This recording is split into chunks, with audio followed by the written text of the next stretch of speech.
bastante conocida, que tiene que ver con cómo yo puedo lograr a través de una visualización, acá también hay algo que se llama storytelling, ¿sí? Estoy contando una historia, en este caso se elige una visualización para poder hacerlo, cómo puedo hacer que algo que me parece una sensación, ¿no? Como esto de hace 39 años nació una anomalía estadística que tiene que ver con la carrera de Lionel Messi, ¿no? Esto que nosotros decimos, che, es claro que está pasando, se puede explicar también a través de la representación de los diferentes datos que se fueron recopilando de la performance, ¿no? de Lionel Messi como jugador. Entonces acá les puse la fuente un poco. Creo que es interesante pensar la visualización no solamente como el gráfico de tortas, el gráfico de barra, que seguro lo vamos a tener que hacer, que en algún momento, digamos, de nuestras vidas lo vamos a tener que generar, porque es un gran recurso muchas veces para mostrar cosas simples en las compañías, en algún análisis que se haya hecho, no sé, de encuestas. Quiero mostrar una realidad, entonces a veces voy a ir por las visualizaciones más comunes y las que conocemos todos, y no está mal. Pero también sepamos que hay algo más profundo y en general, cuanto más creativo yo sea para poder generar esa visualización, lo que seguramente va a terminar pasando es que voy a poder lograr ese efecto que necesito del otro lado, ¿sí? Vamos a ver que para crear una visualización es muy difícil decir cuándo algo está bien o está mal. Sí podemos decir cuándo algo es mejor, una opción es mejor que otra, ¿sí? Cuando elijo algún recurso que es mejor, se explota mejor, transmite mejor la idea que quiero. Entonces, bueno, esto básicamente para inspirarlos un poco de que, bueno, también podemos hacer uso de la visualización de los datos, del storytelling, para poder decir cosas bastante interesantes, ¿sí?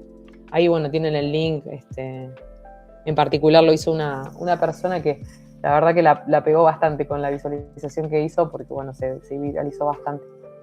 ¿Qué es entonces la visualización de datos? Una herramienta, ayuda a contar historias, esto que les decía, el storytelling. Destaco tendencias y los valores atípicos. Un valor atípico en ese storytelling es justamente Messi, que comparado con pares justamente destaca, ¿no? en los atributos, digamos, que se eligieron para medir y para mirar. ¿Cómo se relaciona esta materia con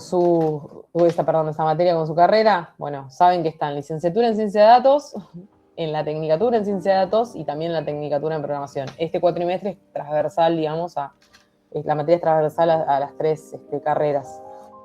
Obviamente es muy importante, van a ver que hay un montón de capas previas que me permiten finalizar con esto que es la culminación de lo que es mi trabajo, muestro mis resultados, ya sea que haya hecho un trabajo de investigación, hice encuestas, hice un relevamiento, ya sea que tomo datos que ya existen y los exploto y quiero mostrar algo, ya sea que quiera tomar una decisión, ¿sí? Porque, bueno, como les decía, es bastante importante tener en cuenta que las visualizaciones tienen que tener un sentido, ¿no? Yo quiero finalmente hacer algo. ¿Hay alguien que habló? Perdón. Tal vez fue sin querer. Bueno. Yo no veo el chat, así que si hay alguien que quiere interrumpir, no hay problema. No hay ningún tipo de problema. Si quieren acotar algo, bienvenido sea, ¿sí? Y bueno, en esta primera parte, que es un poco una introducción, si bien no es el foco de la materia, a mí me pasa, por ahí cuando empecé a dar la materia hace 3 años atrás, hasta ahora, fui detectando algunas cosas que pasa con los alumnos, que en algún punto también me pasó a mí, que tiene que ver con hacerse preguntas de, che, bueno, ¿qué puedo hacer, no? O sea, me recibo, ¿qué hago? ¿Cómo entiendo todo esto? ¿Cómo me como este dinosaurio de un montón de partes distintas de lo que es no sé, reconocimiento de patrones, la inteligencia artificial, la visualización de la información? O sea, ¿cómo armo todo eso, ese flujo, no? Entonces, bueno, un poco esta slide que puse acá tiene que ver con darles, aunque sea un pantallazo, y que se imaginen el todo, ¿no? Nosotros ahora en esta materia vamos a hacer una parte chiquitita. Entonces, hablamos del ciclo de los datos, ¿sí? Y cuando hablamos de arquitectura, tiene que ver con todo eso que de forma informática da soporte justamente a esos datos y a eso que yo hago con los datos. Entonces, perdón, me adelanté. Cuando hablamos de arquitectura de datos, yo les dije que soy arquitecta de datos, lo que se espera, digamos, de mi rol es que si yo entiendo lo que hay que hacer, ¿sí? Relevo una necesidad, hay que hacer un informe respecto a las ventas totales, bueno, nada, tengo que entender cuál es la fuente de los datos, fíjense que acá está como la base fundamental, tengo que ver cómo me hago de esos datos, cómo los extraigo.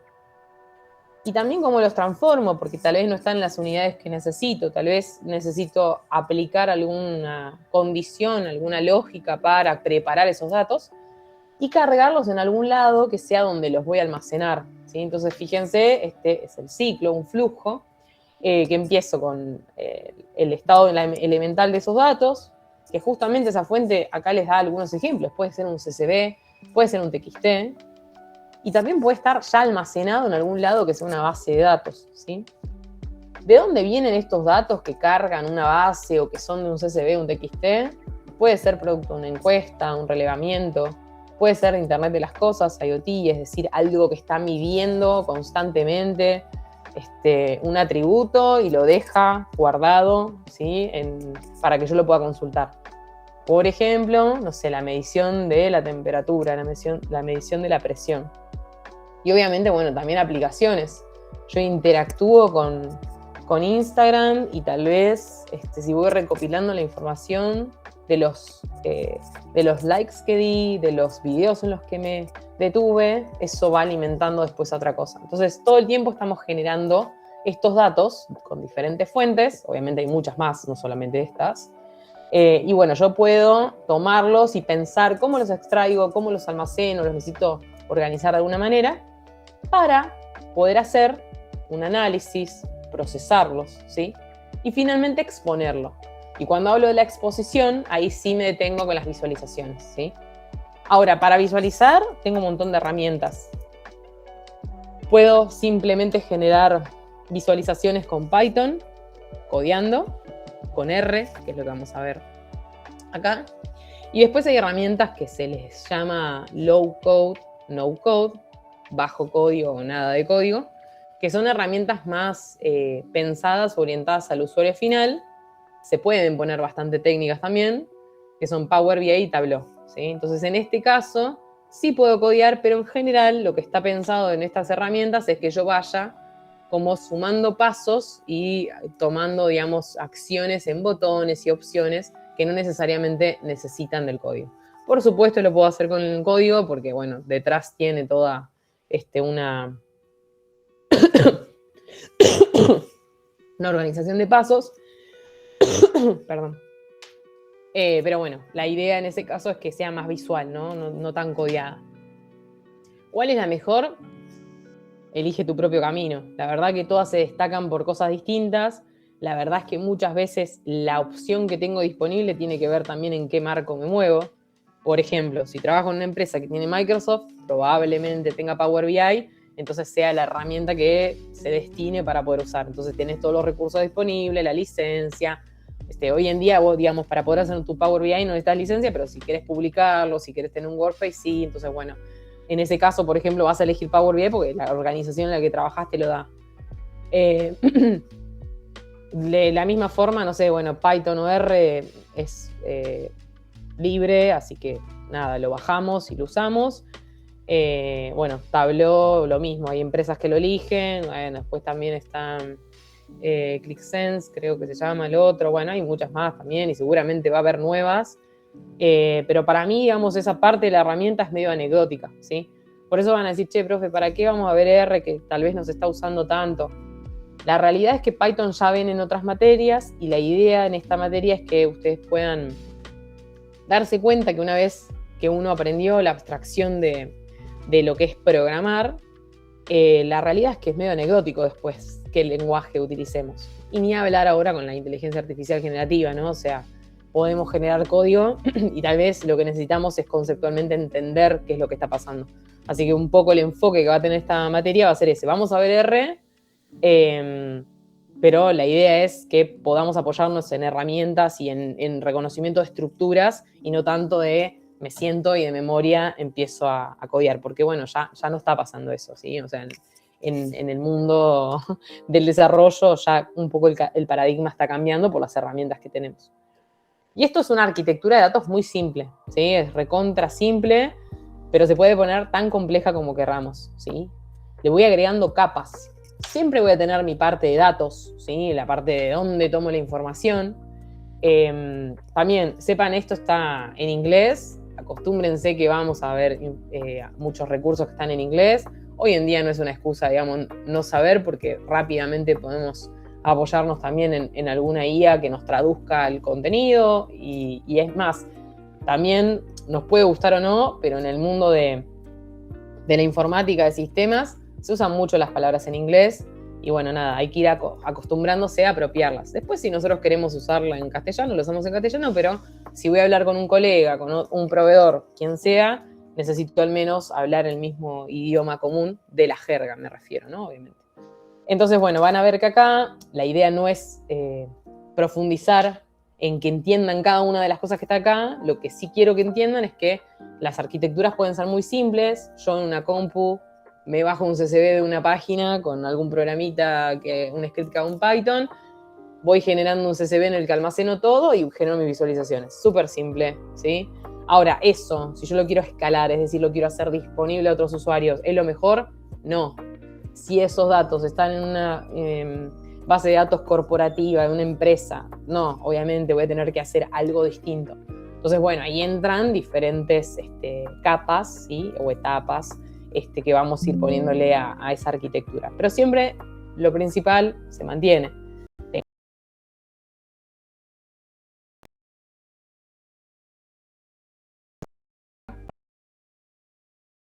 Transformation and loading. Bueno, la calidad de los datos también. ¿Hay alguien que está hablando o que quiere hablar? Sí, levantó la mano Juan Pablo. Bueno. Sí. Hola. Hola. Mi nombre es Juan Pablo. Hola, soy Juan Pablo. de la Tecnicatura. Muy bien. Y quería preguntar esto de relevamiento de los datos. O sea, nosotros el objeto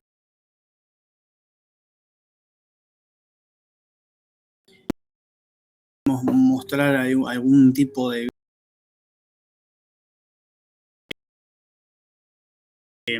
qué fuentes confiables podemos tener a disposición en internet que podamos recolectar. Ok, ¿vos decís para practicar?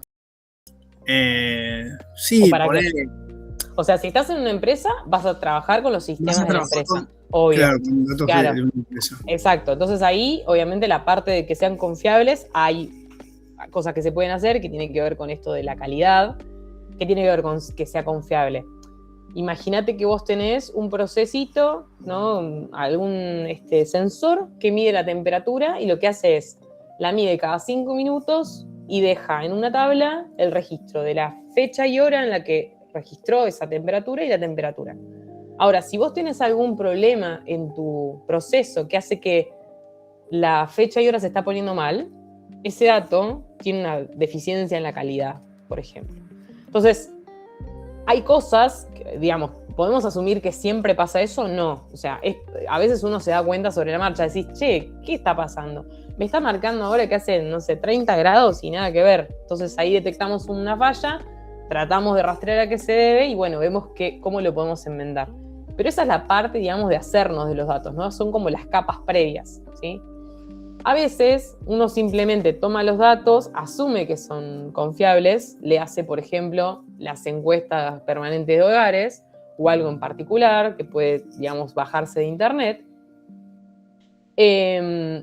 Y simplemente yo exploto mis visualizaciones y está todo bien que sea así.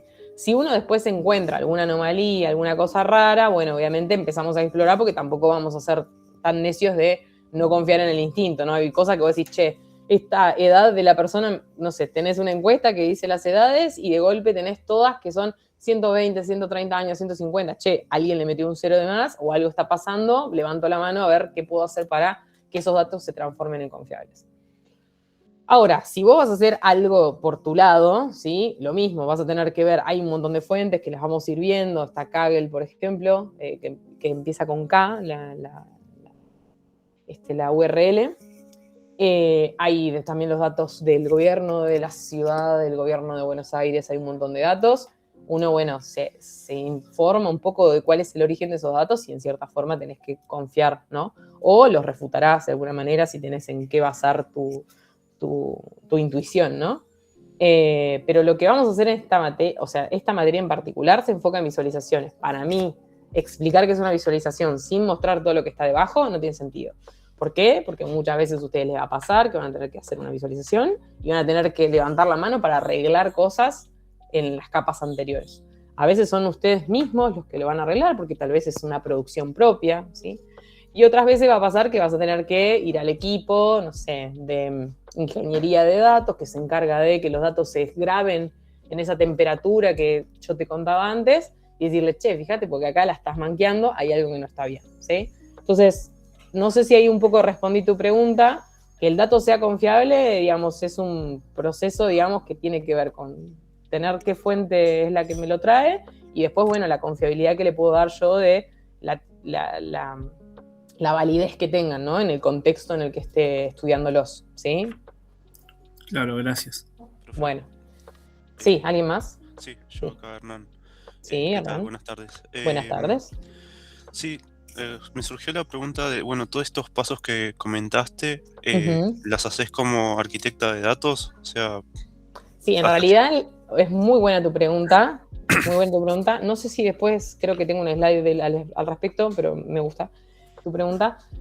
El arquitecto tiene que entender qué se necesita. Viene alguien y te dice, che, necesito ver el informe de stock de todos los días. Bueno, ok, ¿cuáles son los datos? Los datos están en un sistema comercial, entonces el input es este. ¿Lo necesito en tiempo real? No, con que verlos del día anterior estoy bien. Ok, listo. Entonces vos empezás a hacer esas preguntas para entender qué requisitos tenés que tener para la solución que vas a dar. Con un análisis de requerimiento sería. Exactamente. Claro.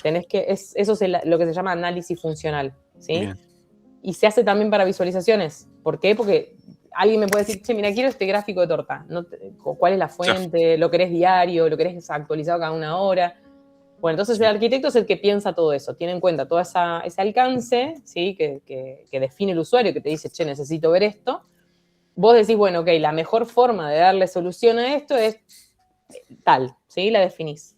Y después tenés otros roles, como el ingeniero de datos, que, por ejemplo, es el que lleva adelante todas esas configuraciones. Por ejemplo, el ingeniero de datos va a ser un recurso que todos los días a la 1 de la tarde se conecte a una base de datos, traiga los datos, por ejemplo. Bien. Entonces, entiendo. Bueno, el que lo ejecuta termina siendo el ingeniero de datos. Entiendo. Ahora, ¿qué va a hacer el analista de datos o el analista BI? Que es BI es Business Intelligence, en general es el rol que se encarga de hacer tableros, visualizaciones. Va a decir, che, todos los datos están ok, ¿dónde los tomo? El ingeniero de datos te dice, sí, mira, lo estoy dejando en tan tabla. Listo, bueno, para vos ya está, es esa tabla, ¿sí? Entonces, si vos tenés un equipo compuesto por estos roles, que si no estoy mal, creo que más adelante está, a ver si estoy o no estoy. Hicimos spoiler, nos adelantamos. No estaba, pero puede ser que esté en la otra. Ta. Pero bueno, entonces puede ser que vos querás hacer vos mismo, no vas a contratar a nadie, pero te vas a tener que poner a laburar vos, vas a tener que hacer toda tu secuencia. Esto en general lo hacemos. ¿Tenías un trabajo práctico para generar un informe de visualizaciones y qué sé yo? Bueno, vas a tener que hacer todo, buscar de dónde saco los datos, qué criterio aplico, qué quiero ver, bueno. Claro. En una empresa vas a tener tal vez varios roles, entonces el arquitecto define cómo, el ingeniero ejecuta, y después tenés el analista de datos o analista de BI que hace las visualizaciones. Bien. También tenés el cientista de datos, que lo que hace en realidad ahí es jugar un poquito más con los datos, porque trata de buscar, no sé, un modelo predictivo, trata de analizar patrones, trata de ver si puede hacer un pronóstico, ¿no? Entonces ya trata de aplicar, por ejemplo, aprendizaje automático. Entonces ahí tenés un rol adicional. Ahí saca conclusiones de los datos, digamos. Correcto, sí. Entiendo. Genial. Bueno, muchas gracias, profe. No, por favor. Bueno, a ver, denme un segundito que voy a buscar un poco de agua. Me muteo y ya estoy con ustedes. A ver, denme un segundito. Porque sí, en cualquier momento me va a agarrar la tos. Hacía bastante que no hablaba tanto, entonces, bueno, ustedes sabrán entender. Igual estamos todos. Yo estoy reapestado, claro que también. Sí, esta época es complicada. Bueno, Estamos deme todos igual. 2 minutos y ahí ya estoy.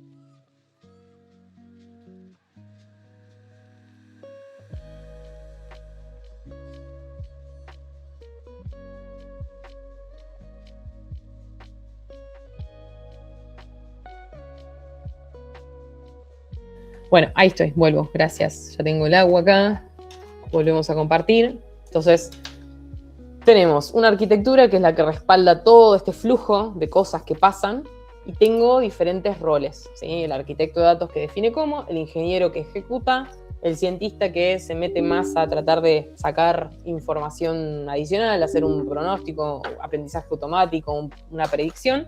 Y después puedo tener también el analista de datos o de BI, o podemos tener un super yo, ¿no? Que hace todo porque tenemos que hacer un trabajo con la facu, básicamente, o porque simplemente me dedico al área de investigación y, bueno, nos encargamos de todo. ¿Hace bueno, mucho que se dedican a la petrolera, profe? En la petrolera, 3 años y medio ya. Ah, Y apenas antes, salió y... no, sí, en realidad ya trabajaba antes en datos, en Metrogas, en la parte de sistemas, en la distribuidora.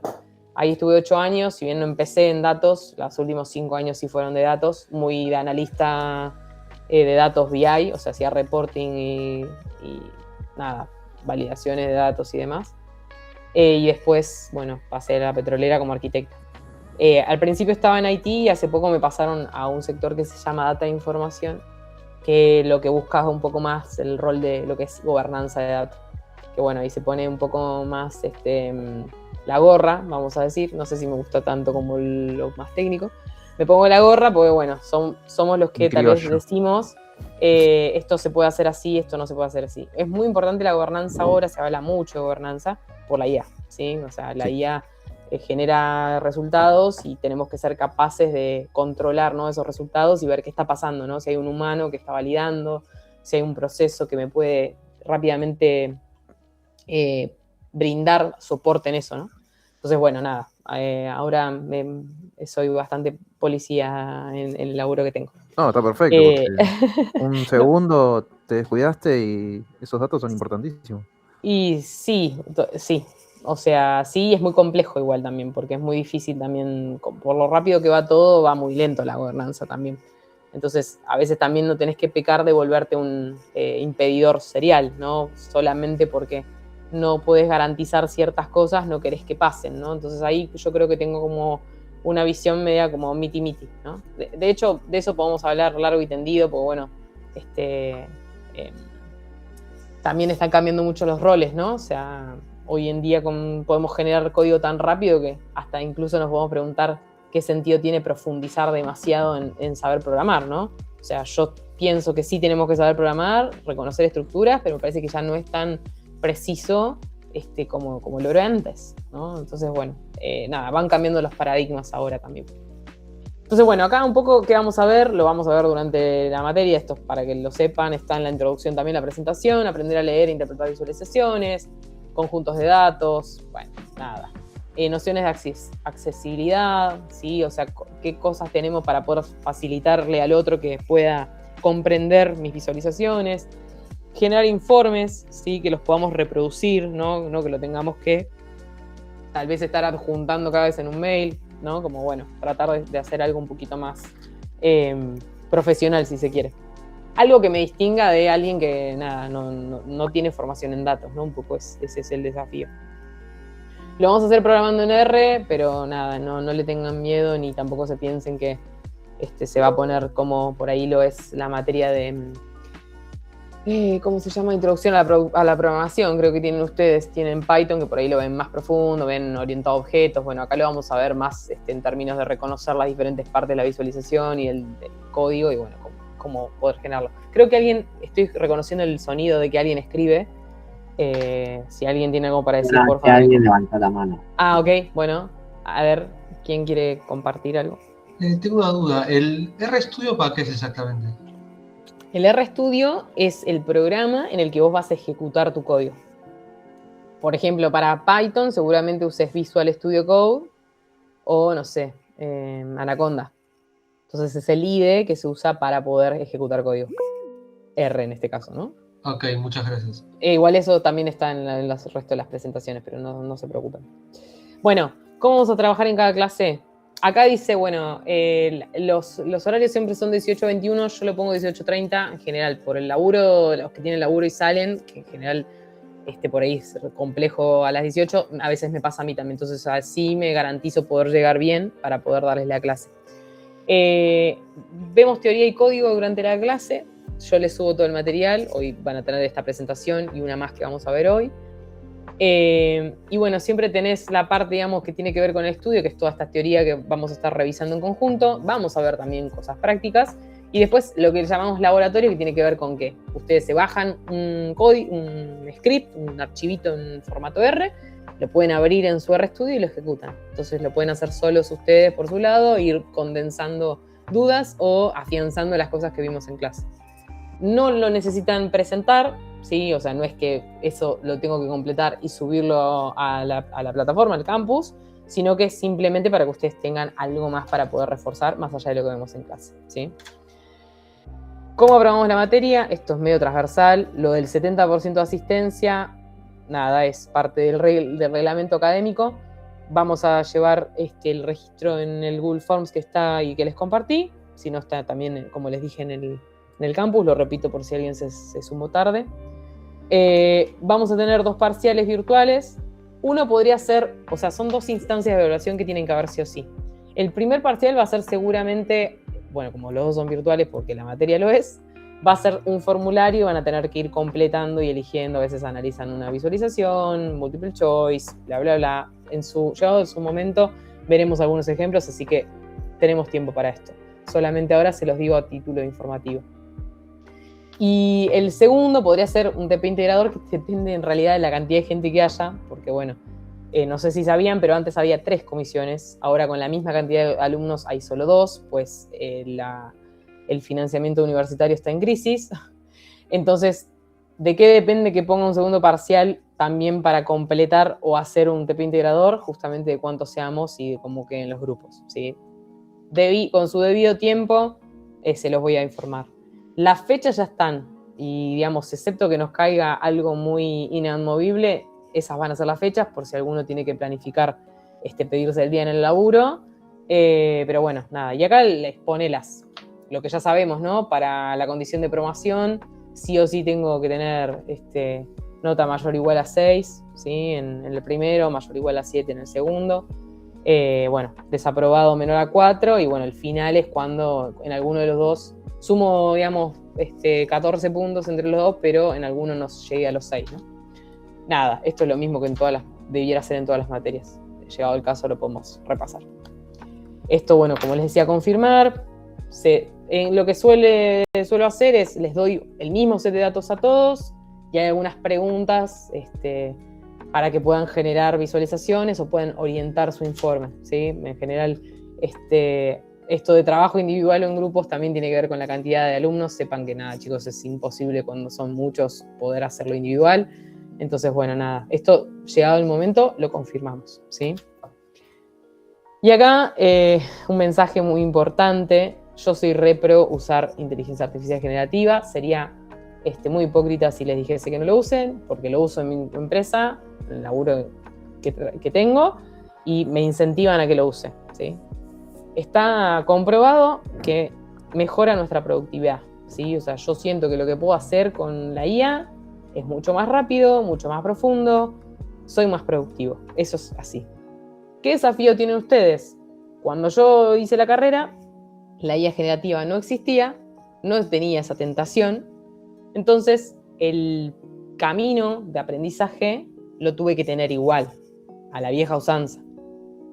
Entonces acá mi recomendación es que ustedes la usen, pero no se salteen el aprendizaje. Lo que tienen que ser capaces ustedes es de usarlo para su beneficio. que sean ustedes los que sigan siendo capaces de entender lo que está produciendo, lo que está explicando, lo que están estudiando, lo que están viendo.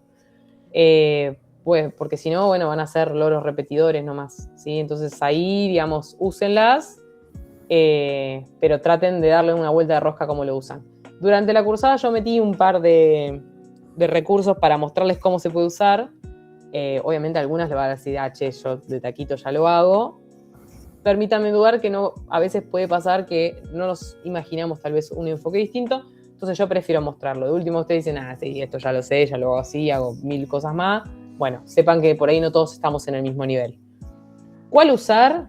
Bueno, acá hay algunas de las conocidas, falta Claude, pero bueno, no por nada no lo puse, tal vez ahora es la mejor que existe, no sé por cuánto, hay muchas más.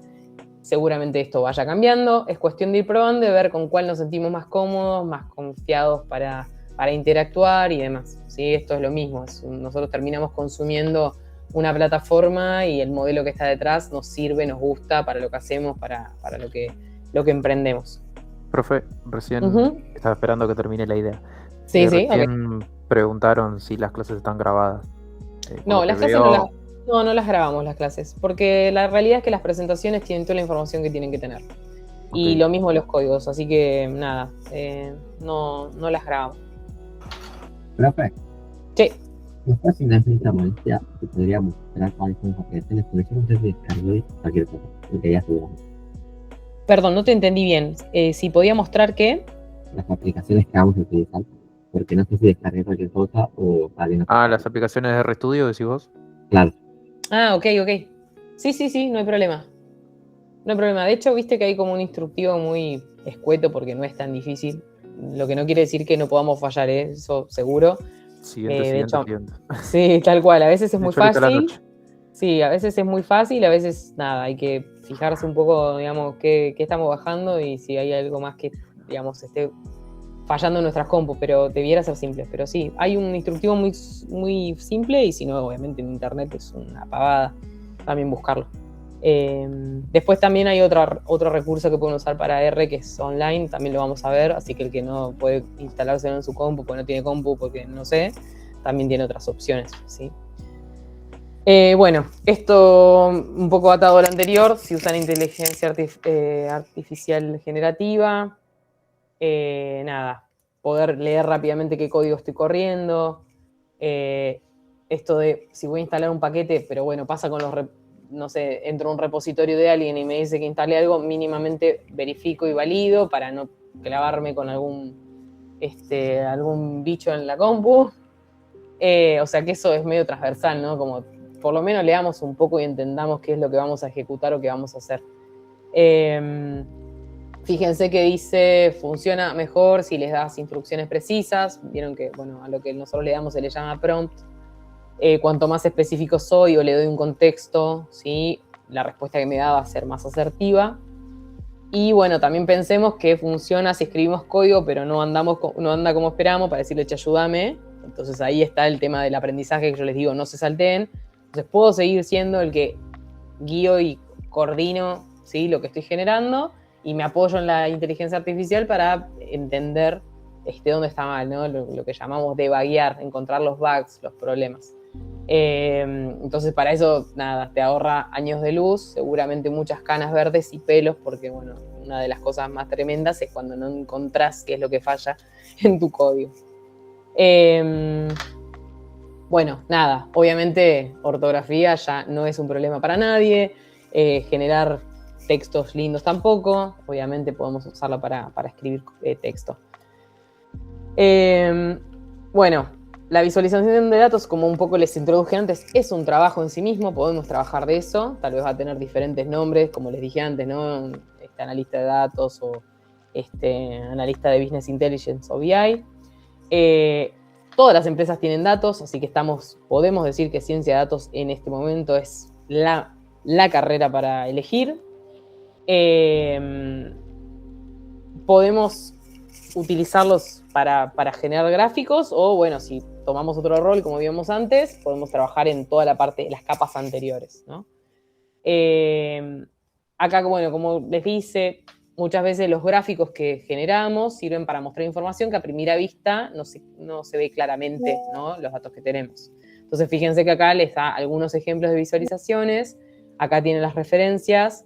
Nada, por ejemplo, en este tienen el top 50 de sitios web, ¿no? Los que más, a los que más recurre la gente. Entonces, tiene diferentes diagramas de burbuja que a través del diámetro que tienen me expresa la magnitud, ¿no? Entonces, bueno, fíjense que Google le saca gran parte al resto. Después tenemos toda la generación de nuestros padres y abuelos que usan Facebook.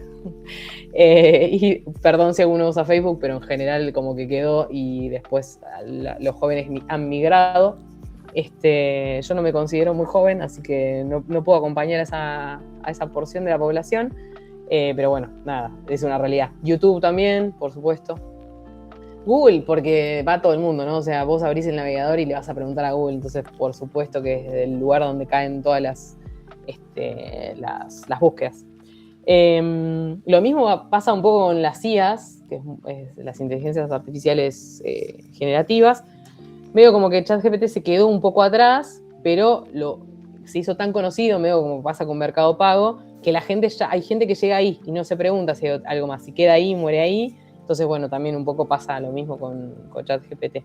Va a ser uno de los más usados para mí por justamente eso. O sea, resuelve los problemas mundanos de la sociedad, ¿no? O sea, por ahí el que se dedica a otra cosita profundiza un poco más con un Claude, con Copilot. Sí, Copilot, porque trabajas en una organización, pero bueno, nada. Eso también se puede medir y ver, es muy interesante también para entender qué pasa en nuestra sociedad. Fíjense que acá también este gráfico está bueno. Después, fíjense que acá, como les decía, tiene las referencias. Habla de los sueldos, está recontra desactualizado, ¿sí? Pero bueno, les da un pantallazo de los diferentes roles que tienen, ¿no? Dice Ingeniería en Sistema de Información, Ingeniería Informática, que son las carreras por ahí más de troncales que hay, que son más cross que existen. Lo mismo por ahí la licenciatura. Y después, bueno, analista de sistemas, tecnicatura en programación, licenciatura en informática, tecnicatura superior en programación. Obviamente ciencia de datos esto es viejo, así que no está. Pero bueno, la ciencia de datos viene como a robar una parte de lo que se aborda por ahí en ingeniería informática y lo hace más específico, ¿no? O sea, lo hace mucho más específico. Perdón, profe, en el cuatri pasado yo cursé redes de computadora, sí. en la tecnicatura en programación, y sí. el profe nombró a los analistas en SAP. Sí, también, porque SAP es un mundo en sí mismo. SAP es un sistema comercial, es un producto, digamos, armado que las empresas compran para meter sus datos, ¿sí? Entonces, directamente te permite gestionar todos tus diferentes datos, que puede ser, no sé, de órdenes de compra, puede ser de producción, puede ser de mantenimiento, de stock, tiene diferentes módulos, facturación también. Y como está estandarizado, el que sabe SAP sabe cuál es la relación entre las tablas. Yo cuando trabajaba en Metrobas trabajé con SAP y bueno, hablaba como un simio idioma tabla, ¿no? O sea, a mí me decían factura y yo sabía qué tabla, qué campo, cómo se llamaba y demás. Claro. En general ahí, bueno, puedes usar SQL, que es un lenguaje que se utiliza para las bases de datos que están, digamos, diseñadas en esa tecnología. Pero bueno, SAP en sí mismo termina abriendo un mundo porque, bueno, tenés expertos en esa... también está Salesforce, es otro producto, digamos así, medio enlatado, que las empresas compran e implementan con sus datos. Entonces, bueno, estás medio sujeto a lo que esa empresa haga con su software, ¿no? Claro. Es como comprarte una PlayStation y después tener que comprar los juegos que se pueden, digamos, ejecutar en esa consola, es lo mismo. Vas a tener gente que sea experta más en una consola que en otra. Bueno, acá lo mismo, vas a tener gente que sea experta en un programa, en otro. No sé si es el mejor ejemplo que di, pero bueno. No, se entendió. Más o menos aplica. Bueno, a veces acá, menos es más. Sí, qué sé yo. No, a veces no tanto, pero bueno, ustedes cualquier cosa me dicen. Entonces sí, también hay un montón. De hecho, entran en LinkedIn y hay cosas medio controversiales. Iba a usar la palabra falopa, la voy a decir porque alguna vez se me va a escapar. Sí, Que vos decís, che, son nombres que vos decís, no sé, hackeo la NASA, qué sé yo. Lo que importa es la descripción, ¿no? O sea, más allá de esto, que es un grafiquito que interpreta un poco algunos de los roles, hay muchos más. Y después, bueno, las empresas también los inventan. Si vamos a, por ejemplo, al mío, al rol que tengo yo, la descripción del puesto se llama arquitecto de datos funcional. Bueno, funcional, qué sé yo, no sé. El funcional, yo creo que si ahora viendo lo que hago, le cambiaría el rol. Muchas veces también se toman decisiones de crear los puestos porque se reconoce una necesidad y después se va transformando y te vas dando cuenta que capaz un nombre, había un nombre más adecuado. Pero bueno, sepan que eso es flexible y va a pasar. De hecho, existió, no sé si sigue existiendo, el prompt engineering, que tiene que ver con el ingeniero que hacía los prompts. No sé si tiene mucho sentido ahora o si en realidad, digamos, termina siendo absorbido por otra cosa. Entonces, nada, hay diferentes cosas que van pasando, bueno, que hacen que vaya cambiando un poco lo que vemos. Bueno, ¿por qué es relevante para un programador? Hoy estábamos hablando un poco de lo que es por ahí la licenciatura, lo que es la licenciatura en ciencia de datos, la tecnicatura en programación. El programador, digamos, muchas veces necesita de la visualización de datos porque muchas veces lo que quiere expresar es mucho más fácil hacerlo con una gráfica que en palabras. Para convencer a la gente es mucho más fácil, de hecho. Tenemos la posibilidad de representar flujo, una lógica, una gramática, ¿sí? A través de las visualizaciones. Y bueno, y los gráficos se programan. O sea, recién hace un ratito les hablaba de las herramientas más conocidas. Hay 2 de ellas que son 2 lenguajes de programación. Y para hacer un gráfico lo programo, ¿sí? Genero código para poder hacerlo realidad. Bueno, obviamente gráficos existen desde el inicio de los tiempos de la computadora. Antes se usaba Visual Basic, por ejemplo. En general eran gráficos bidimensionales, como este que vemos acá, ¿no? Y en función de X. Nada, querías dibujar puntitos y con eso era más que suficiente. Después se fueron encontrando otros recursos, ¿no? Usar el color, agregar texto, hacer dibujos, ¿sí? Que son más complejos. Le decimos dibujos por llamarlo de alguna manera, ¿no? Tienen su nombre, histograma, gráfico de torta, gráfico de barras. Y bueno, como todos los sistemas lo hacen de diferente forma porque tenemos diferentes acciones para lograr eso mismo, algunas personas quisieron como unificar esa generación en un solo lenguaje, ¿no? Entonces, bueno, ahí nace un poco lo que se llama la gramática de los gráficos, Grammar of Graphics, como dice acá en inglés. Que, bueno, por ejemplo, podemos decir cuáles son los 4 componentes en los que se basa, ¿sí? Esa gramática de los gráficos, que son los datos, la estética, las geometrías y los temas visuales. Por supuesto, chicos, esto tiene un índice de abstracción mental que hay que decir, bueno, sí, ok, estamos hablando como un montón de los gráficos, pero bueno, es el marco teórico que le damos, ¿sí? Es un abordaje que le podemos dar. Puede ser que les cope o no, porque hay algunas veces que vamos a ver algunos elementos, cómo se llaman las marcas y demás. Sepan que es la teoría. Después nosotros cuando vamos a la práctica vamos a hacer la gráfica y ya está, ¿sí?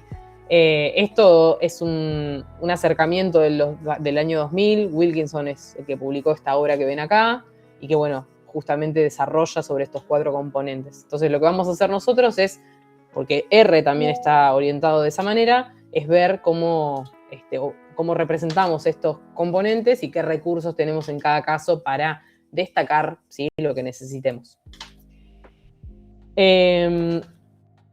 Bueno, ya me había spoileado, perdón, un poco. Lenguaje R vamos a usar. Dentro de R vamos a usar GG, que es el framework, ¿sí? Es el marco de diseño de gráficos que está implementado en muchos lenguajes. De hecho, también está en Python, ¿sí? La versión en R se llama ggplot 2, ¿sí? Entonces, nosotros vamos a importar esa librería, como solemos hacer cuando queremos hacernos de un paquete. Está muy documentada, ¿sí? Entonces vamos a usar ese recurso, ¿sí? para poder llevar adelante estas visualizaciones. Es de licencia libre, así que no tenemos que pagar. Otro punto más para poder seleccionarlo. Les encanta, o sea, si vamos a la práctica y decís, ¿qué se usa hoy en el mercado? La gente programa en Python, ¿sí? Pero R le encanta a los matemáticos, a los físicos, a los químicos que se dedican a la investigación, biólogos, a los científicos de datos de pura cepa también. Yo creo que es porque les gusta ser distintos, o más complicados. Pero bueno, por un motivo u otro, sepan que se usa. De hecho, hay un profe que le encanta, fue un profe que yo la verdad lo admiro un montón, Juan Domingo. No sé si a todos ustedes les será de su agrado porque da análisis matemático, creo. Y bueno, nada, él es recontra fan y la rompe en R. Un poco creo que tuvo que volantear porque, bueno, Python un poco se comió el mercado por la versatilidad que tiene y la flexibilidad que tiene para otras cosas, para integrar sobre todo. Pero bueno, sepan que nada, es algo con lo que nos podemos topar. Ojo que también Así es que muy odiado interesante. Python. Sí, qué sé yo. No sé si lo puedes odiar tanto, qué sé yo, no sé. O sea, si vemos todas las opciones disponibles, yo elijo Python, la verdad. Quiere decir que es infalible, está re bien y es re fácil para algunas cosas son más complicadas que la miércoles, que decís, che, ¿esto por qué lo hicieron así? Pero bueno, nada, todo va a tener su pro y su contra. Pero sí, hay gente que no le gusta, para nada. Pero bueno, es lo que hay, hasta que venga algo superador. Lo dudo igual. Dudo que algo pueda superar a Python, al menos en el corto plazo. Bueno, y acá un poco me había adelantado con la pregunta del compañero. El software que vamos a usar, ¿sí? RStudio es el IDE, ¿sí? Que es justamente el entorno de desarrollo.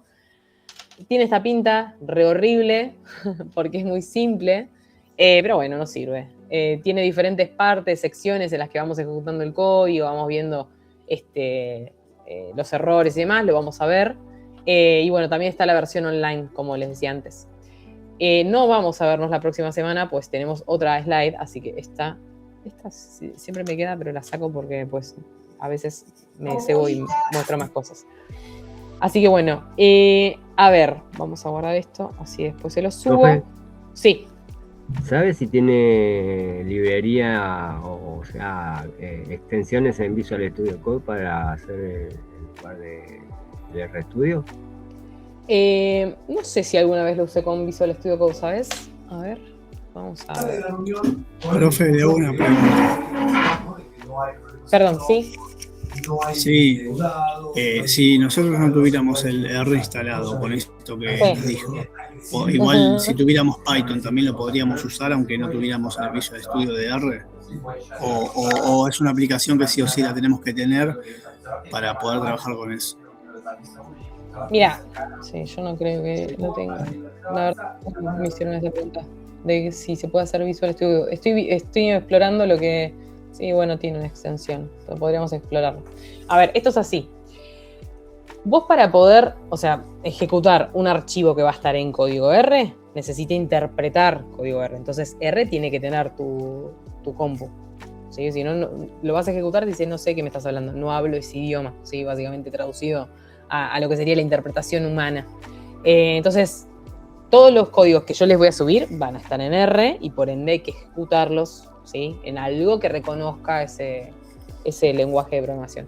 Lo que estoy viendo acá es que dentro de Visual Studio Code tenés una extensión para R. Entonces, nada, yo lo voy a instalar, lo pruebo y les digo a ver si funciona.